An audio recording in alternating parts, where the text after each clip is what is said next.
நிறைய மனைவிமார் பார்க்குறேன், அவங்க கணவன்கிட்ட பேசணும் அப்படின்னு நினைக்கும் போது நிறைய ஃபில்டர்ஸ் வச்சு பேசுவாங்க. ஏன்னா ஏதாவது தப்பாக பேசிட்டேன்னா அடி விழுந்துரும், திட்டுவார், கத்துவார், பிரச்சனை பண்ணுவார். அதனால ஐயோ இதெல்லாம் சொல்லாதீங்க. என் ஹஸ்பண்ட் சில பேர் சொல்லுவாங்க, என் ஒய்ஃப்ட்ட அது சொல்லிடாதீங்க, பெரிய பிரச்சனை பண்ணிடுவாங்க. அந்த மாதிரி கணவன் மனைவி ஒருத்தர் பார்த்து பயப்படவே கூடாது. ஒன்றும் சில எது வேணாலும் என் மனசில் நான் ஓப்பனாக பேசுவேன், அப்படியே ஓப்பன் ஹார்ட்டடாக கேட்பாங்க, அப்படியே அங்கீகரிப்பாங்க, அப்படியே ஏற்றுக்கொள்வாங்க. அதெல்லாம் ஒன்றுமே சொல்ல மாட்டாங்க, எது வேணாலும் சொல்லுவாங்க. சிலது சொல்லுவேன் நல்ல ஐடியாமான்னு சொல்லுவார், சிலது வேண்டாம் இது வேணாம், இது நான் யோசித்தேன், முன்னாடி யோசித்தேன், இதில் இந்தந்த பிரச்சனைகள் இருக்குது, இதெல்லாம் செய்ய வேணாம், இது சரிப்படாதுன்னு ஓப்பனாக சொல்லுவாங்க. நானும் உடனே ஓகே ஃபைன், நானும் யோசித்து பார்ப்பேன். இப்படி ஒரு ஃப்ளூயிடான ஒரு கான்வர்சேஷன் போயிட்டு இருக்கோம் எங்கள் நடுவில். பயந்தெல்லாம் நாங்கள் இது வரைக்கும் ஒருத்தர் என்ன பண்ணதில்லை, பேசுனதில்லைன்னு சொல்கிற ஸ்டேட்டஸ் உங்களுக்கு இருக்குமா? உங்கள் ரிலேஷன்ஷிப் ரொம்ப ஸ்ட்ராங்காக இருக்கும். நீங்கள் பேசும்போது ஃபில்டர் இருக்கக்கூடாது. ஃபில்டர் இருக்குன்னா சம்திங் இஸ் ராங். ஃபில்டரே இருக்கக்கூடாது, நோ ஃபில்டர்ஸ். சில வேளையில் சில கணவன்மார் தன் மனைவிட்ட பேசும்போது தன்னுடைய அம்மாவை பற்றி ரெஃபரன்ஸே கொடுக்க மாட்டாங்க. போனேன், பார்த்தேன், பேசினேன் சொல்ல மாட்டாங்க. ஏன்னா சொல்லிட்டா அடி விழுந்துரும், உத விழுந்துரும், பிரச்சனை ஆகிடும், அன்றைக்கி ராத்திரி சாப்பாடு கிடைக்காது, இப்படி பயந்துருவாங்க. அதே போல் சில மனைவிமார் தன்னுடைய பெற்றோர் அடுத்த காரியங்கள், தான் குடும்பத்துக்கு அடுத்த காரியங்களை கணவன்கிட்ட மட்டும் சொல்கிறதுக்கு பயப்படுவாங்க, ரொம்ப பயப்படுவாங்க. அவங்க கூட பிறந்தவங்க எல்லாத்தையும் பேசிட்டு சொல்லுவாங்க, நான் இதெல்லாம் எங்கள் ஹஸ்பண்ட்டை மட்டும் சொல்லாதீங்க, நமக்குள்ளே பேசிக்கலாம். உங்களுக்கு எவ்வளோ காசு வேணும், 500 ரூபா வேணுமா, என்கிட்ட வாங்கிட்டு போயிடுங்க, அவர்கிட்ட மட்டும் நான் கொடுத்தேன்னு என்ன பண்ணாதீங்க, சொல்லாதீங்க, பெரிய பிரச்சனை பண்ணிடுவார். இது என்னென்னா அவுட் ஆஃப் ஃபியர் ஒரு ரிலேஷன்ஷிப்பை பில்ட் பண்ணுறது ரொம்ப நாள் நிற்காது. இது it's not going to be very strong. அப்படி பயமுறுத்தி அந்த ஒரு குடும்பத்தை நடத்தாதீங்க. எது வந்தாலும் வெளிப்படையாக பேசலாம், வெளிப்படையாக நம்ம நடந்து கொள்ளலாம். பயந்து மறைச்சு ஒளிஞ்செல்லாம் வாழ வேண்டிய அவசியம் இல்லை. நம்ம ரிலேஷன்ஷிப் ரொம்ப ஃப்ளூயிடாக இருக்குது, எல்லாத்தையும் ஏற்றுக்கொள்ள எனக்கு மனம் இருக்குது. யார் வேணாலும் எதை வேணாலும் பேசுறதுக்கு அவங்களுக்கு சுதந்திரம் இருக்குது. அவங்க கருத்துக்களை சொல்கிறதுக்கு என்ன இல்லை, எந்த தடையும் கிடையாது அப்படின்ற மாதிரி ஒரு உணர்வை நீங்கள் வைத்துக்கொள்ளுங்க. இன்னொருத்தருடைய தாட்ஸை ப்ரெசென்ட் பண்ணும்போது அதை ரெஸ்பெக்ட் பண்ண தெரியணும். அதாவது எல்லாத்தையும் அக்ரி பண்ணணும் அவசியம் இல்லை, எல்லாத்தையுமே நம்ம ஏற்றுக்கொள்ளணும் அவசியம் இல்லை, பட் அட்லீஸ்ட் ரெஸ்பெக்ட் பண்ணணும். Okay, you have the freedom to tell your point of view. உன்னுடைய கருத்து இப்படி இருக்குன்னா நீங்கள் சொல்லலாம், தாராளமாக சொல்லலாம். அதை நம்ம செய்கிறோமா செய்யலையான்றது அப்பமா யோசிக்கலாம். பட் சொல்கிறத சொல்லம்மா, அது ஒன்றும் பிரச்சனை இல்லை, சொல்லுங்கள், அது ஒன்றும் பிரச்சனை இல்லை அப்படின்னு அது பேசுறதுக்கு முன்னாடி தயங்கக்கூடாது. நான் சொல்கிறது உங்களுக்கு புரியுதா? நான் சொல்கிற வார்த்தை தயங்கக்கூடாது. தயங்கி பயந்து ஃபில்டர் போட்டு பாதி சொல்லி பாதி சொல்லாமல் இதில் சொன்னால் ஏதாவது பிரச்சனை வந்துருமா பயந்து மறைச்செல்லாம் சொல்லக்கூடாது. ஃப்ரீயாக பேசணும். எப்படி 2 நண்பர்கள் பேசும்போது ஃபில்டரே இருக்காது இல்லையா? எதையுமே அவங்க மறைச்சு ஒழிச்சு வடிகட்டிலாம் சொல்ல மாட்டாங்க. இருக்கிறதா ஜாலியாக சொல்லிட்டு சிரிச்சிட்டு போவாங்க, அக்ரி பண்ணுவாங்க, டிஸ்அக்ரி பண்ணுவாங்க, வி அக்ரி டு டிஸ்அக்ரின்னு போயிடுவாங்க. ஒருத்தர் நம்ம ஏற்றுக்கொள்ள மாட்டோம், என்ன சம்மதிக்கிறோம் அப்படின்ட்டு போயிடுவாங்க. We agree to disagree. அந்த ஒரு ஃப்ளூயிடான ஒரு கான்வர்சேஷனுக்கு சகிப்புத்தன்மை ரொம்ப தேவை. நீதிமொழிகள் 13:1, ஞானமுள்ள மகன் தன் தகப்பனுடைய போதகத்தை கேட்கிறான், பரிகாசக்காரனோ கடிந்து கொள்ளுதலுக்கு செவி கொடான். Number 2, listening like children proves fine character. ஒரு குழந்தையை போல நாம இன்னொருவருடைய கருத்துக்களை நம்ம கேட்கிற ஒரு மனம் இருக்குமா, இன்னொருவருடைய கருத்துக்களை கேட்கிற ஒரு சகிப்பு நமக்கு இருக்குமானா அது நம்முடைய குணம் நல்ல சுபாவத்தை உருவாக்கும். நல்ல குணம் சொல்கிறார் பாருங்க, ஞானமுள்ள மகன் தான் போதகத்தை கேட்பானா, பரியாசக்காரன் கடிந்து கொள்ளுதலை செவி. அதாவது இந்த கேட்காம இருக்கிறது, சொல்றதை கவனிக்காம இருக்கிறது ஒரு நல்ல குணத்திற்கு அடிப்படை இல்லை. குட் கேரக்டர், குட் மேனர்ஸ் யாருக்கு இருக்குன்னா, ஒருத்தர் பேசுறாங்கன்னா சரி அவங்க பேசி முடிக்கட்டும் என்ன பண்ணணும், கொஞ்சம் வெயிட் பண்ணணும். சொல்லுமா, நீ சொல்றத சொல்லு, உனக்கு என்ன சொல்லணும். பொதுவாக மனைவிகள்கிட்ட கணவன்கிட்ட ரொம்ப பொறுமையாக இருக்கணும். கணவன் ரொம்ப பொறுமை, ஏன்னா அவங்க சொன்னதை 4 முறை சொல்லிட்டு முடிச்சேன்னுவாங்க. ஸோ அது அப்படி தான் அவங்க ஸ்டைல் அவங்களுக்கு.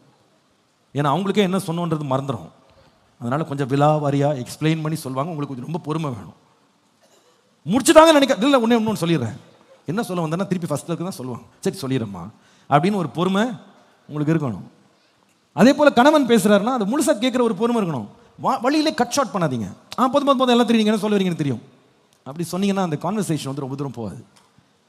அவங்க என்ன சொல்ல வர்றாங்கன்றதை கேட்கறது ஒரு நல்ல character. It's a good mannerism. Good manners இருக்கிறவங்க இன்னொருத்தர் பேசும்போது கட் ஷார்ட் பண்ண மாட்டாங்க. பேசுங்க, வேறு ஏதாவது சொல்ல வேண்டியிருக்கான்னு கேட்கணும்.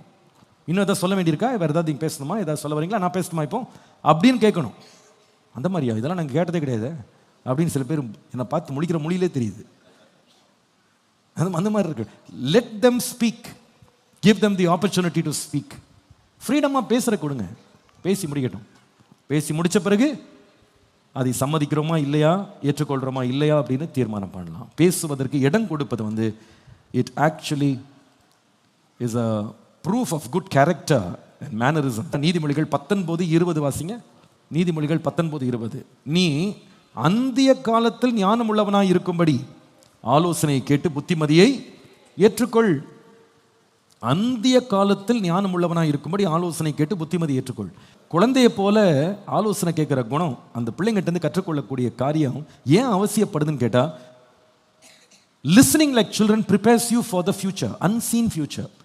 நாம் பார்க்காத அறியாத வருங்காலத்திற்கு இந்த குழந்தையை போல கேட்குற குணம் வந்து நமக்கு ரொம்ப உதவியாக இருக்கும். பொதுவாக நீங்கள் பாருங்கள், பிள்ளைங்கிட்ட பேசி பாருங்களேன், நிறைய பிள்ளைங்க சொல்கிற பேச்சை கேட்க மாட்டாங்க. நம்ம சொல்கிற ஆலோசனை என்ன பண்ண மாட்டாங்க, கேட்கவே மாட்டாங்க. ஏன் அவங்க கேட்க மாட்டாங்கன்னா, வருங்காலத்தில் நடக்க போகிற பிரச்சனைகளை பற்றி அவங்களுக்கு அறிவு இல்லாதனால தான்.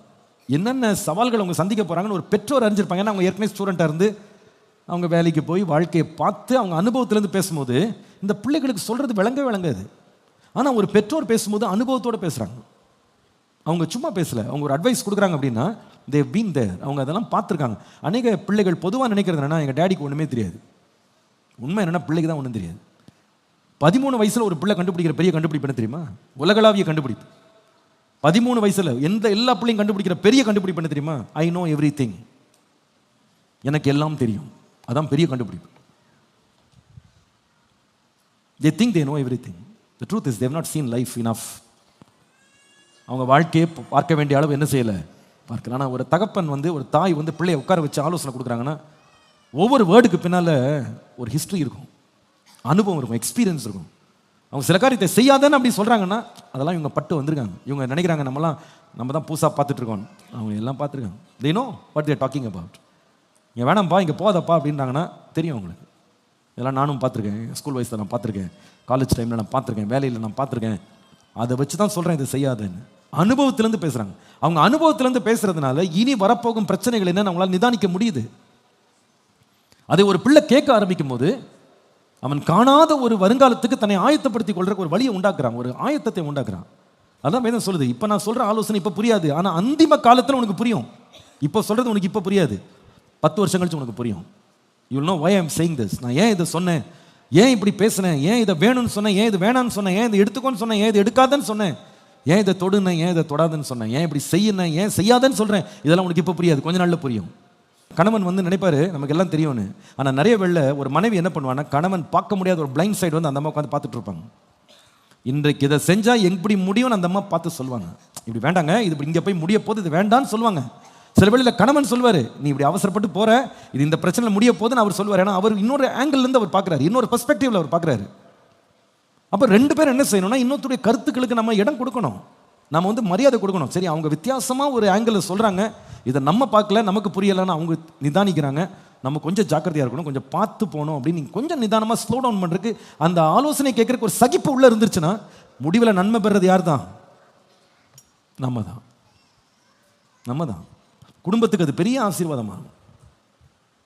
அதனால் நான் பார்க்குறது தான் உலகம், எனக்கு தெரிஞ்சது தான் வாழ்க்கை அப்படின்னு தயவுசெய்து யாருமே தீர்மானம் எடுக்காதீங்க. லிசன் பண்ணுங்க. விசேஷமாக நம்ம கருத்துக்கு முரணான ஒரு கருத்தை மனைவி கணவன் சொல்லும்போது சில பேர் அவங்களை எதிரியாக பார்க்க ஆரம்பிச்சாங்க. அதான் பிரச்சனை. சில கணவன்மார் சொல்கிறது வார்த்தையை நான் பார்த்துருவேன், நான் எதை சொன்னாலும் நீ எப்பவுமே ஆப்போசிட்டாக தான் பேசுவேன் அப்படின்னு. சில மனைவியோட சொல்லுவாங்க, நான் எதை கேட்டாலும் நீங்கள் வேணான்னு தான் சொல்லுவீங்க.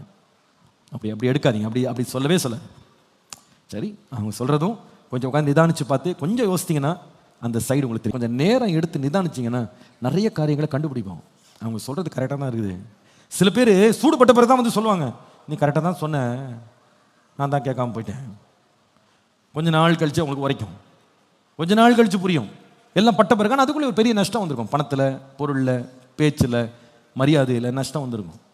ஆனால் முன்னாடியே அவங்க சொல்லியிருப்பாங்க, வேண்டாங்க, இது போகாதீங்க, அது செய்யாதீங்க, அப்படி பேசாதீங்க, கொடுக்காதீங்க, நீங்கள் வாக்கு கொடுக்காதீங்கன்னு சொல்லியிருப்பாங்க. இவர் வேகமாக போயிடுவார், நீ கடை, உனக்கு எப்போ பார்த்தாலும் இப்படி தான் போயிட்டு சூடுபட்டு வருவார் அமைதியாக. சைனீஸ் ஸ்டைலில், ஜாப்பனீஸ் ஸ்டைலில் வந்து இறங்குவார். அப்பவுமே புரியும் எங்கேயோ சூடுபட்டு வந்திருக்கிறார்.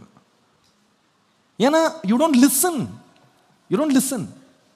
ஒரு சைல்ட் லைக் லிசனிங் என்ன பண்ணுது, அவங்க ஃபியூச்சரை பெட்டராக மாற்றுது. ஆமீன். நிறைய பெற்றோர் வந்து பிந்தின நாட்களில் அவங்க சொன்ன ஆலோசனைகளை பிள்ளைங்க உணர்ந்து அப்பாவுக்கு ரொம்ப நன்றி சொல்லுவாங்க. நான் பொதுவாக நிறைய இடங்களில் பார்த்துருக்கேன்.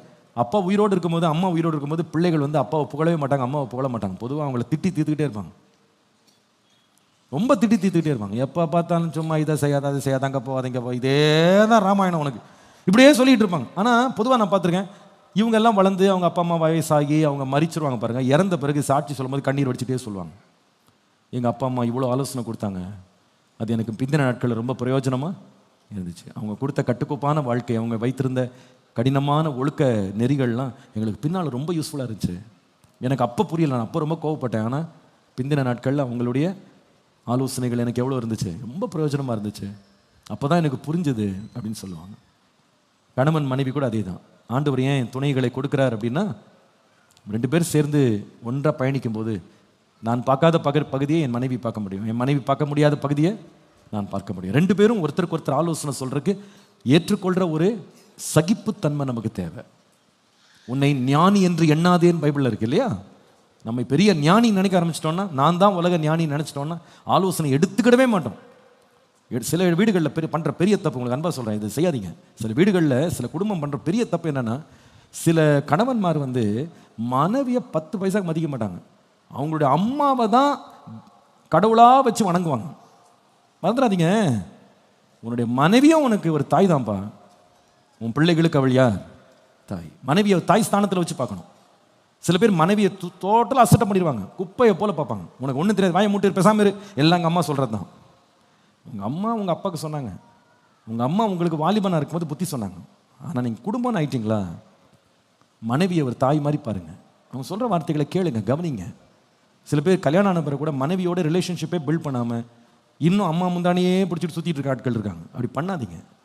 அவளுக்கும் அறிவு இருக்குது, ஞானம் இருக்குன்னு ஒத்துக்கொள்ளுங்க, அங்கீகரிங்க, அவளுக்கு ரெஸ்பெக்ட் கொடுங்க. அப்போ ஷி வில் ஆல்சோ க்ரோ. அவளும் வளருவாள். அவளும் உங்களை போல தான் உலகத்தை பார்த்து வளருகிறாள். அவளும் நிறைய காரியங்களை செய்கிறாள், அவளுக்கும் தெரியும். ஆனால் அவளையும் மதிங்க. நிறைய கணவன் மருந்து பெரிய தப்பு பண்ணுறாங்க, அப்படி பண்ணாதீங்க. சில மனைவி மருந்து தப்பு பண்ணுறாங்க. அவங்களுக்கு எல்லாமே அவங்க அப்பா அம்மா தான். கணவனை என்னன்னே மதிக்க மாட்டாங்க, சுத்தமாக மதிக்க மாட்டாங்க. எங்கள் அப்பா சொல்லிட்டார், எங்கள் அம்மா சொல்லிட்டாங்க, நீங்கள் சொல்கிறதெல்லாம் ஒரு கணக்கும் சேராது அப்படின்னு ஒதுக்கிடுவாங்க. அப்படி பண்ணாதீங்க.